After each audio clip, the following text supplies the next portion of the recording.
Alright, boys and girls, so today what we are going to be focusing on is adding and subtracting within 20. So our content objective is I can represent word problems involving addition and subtraction of whole numbers up to 20 using concrete and pictorial models and number sentences. So if we break this down, what do we know? Well, I know that represent right here, that word means showing in more than one way. So if we are representing word problems, that means we're probably going to be showing ways to solve word problems involving addition, we know what that means, and subtraction. We also know what subtraction means. And whole numbers up to 20. So we know that we're going up to numbers that go up to 20. And concrete and pictorial models. Concrete, so that's a word that we haven't been introduced to yet.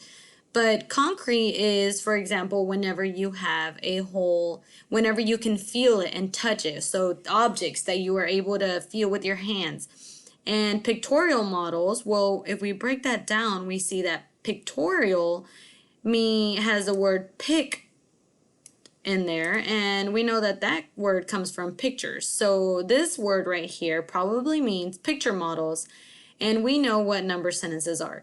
So overall, we know that we're going to be working with word problems up to 20 that are either going to be addition and subtraction.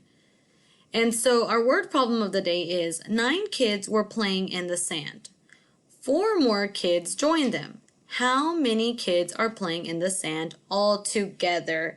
So before we even move on to this and begin solving this problem, we have to think about the essential question. So what is the problem asking me to find or determine? What information do you know? And what is unknown right here? So let's look back at the problem right here. We know that 9 kids were playing in the sand. So I'm going to write that down right here. 9 kids playing. We know that, okay? And what else do we know? What can we tell from this word problem? I know that 4 more kids joined them. So I'm going to also note that down. 4 more joined. And let's see. What other information do we know? We also know that the question is wanting us to find out how many kids are playing all together. So looking for all together, that is our key point. So now that we have that, we can move on to the next part where we actually begin solving this word problem right here. So in order to solve this word problem, we have to figure out a number system that we're going to use. So what is my plan and what strategies am I going to use to solve this word problem?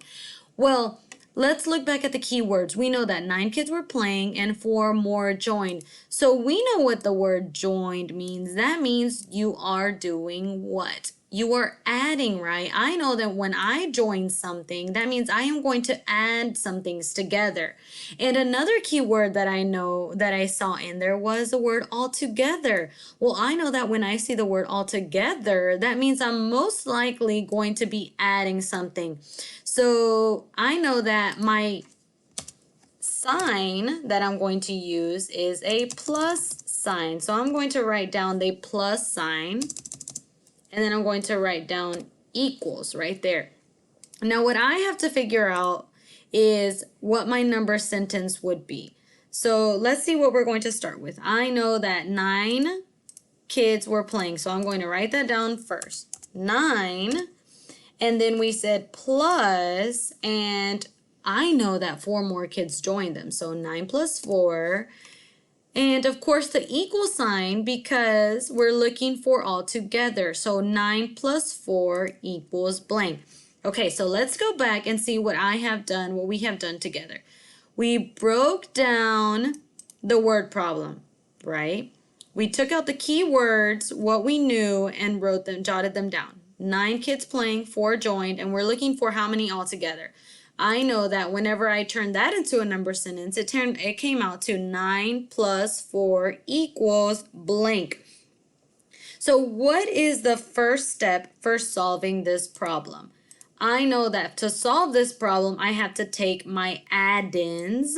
And of course, I know that add-ins must be added together to find my solution. So 9 plus 4, I know that to solve this, I can do 10 plus 4, right? Because 9, if you add one more, that's 10, plus 4 is 14. But since 9 is one less, so I know that if you take one from 14, it is 13. So my answer is 13. Now let's review that again. I know that an easier way, or I can think through 10, if I change this to a 10, I have an easier number to work with. 10 plus 4, which would be 14, right?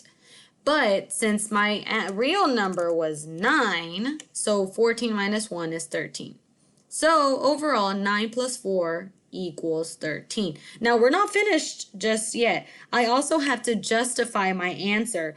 Now, whenever I'm working on a word problem, I can't just assume that something is already correct because I solved it once.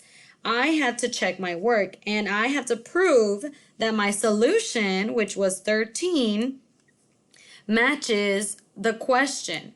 So what I'm going to use to prove it is my double 10 frames right here. I've worked with double 10 frames for a while now. So I know that right here, I need to fill them with 9 chips. So 2, 3, 4, 5, 6, 7, 8, and 9.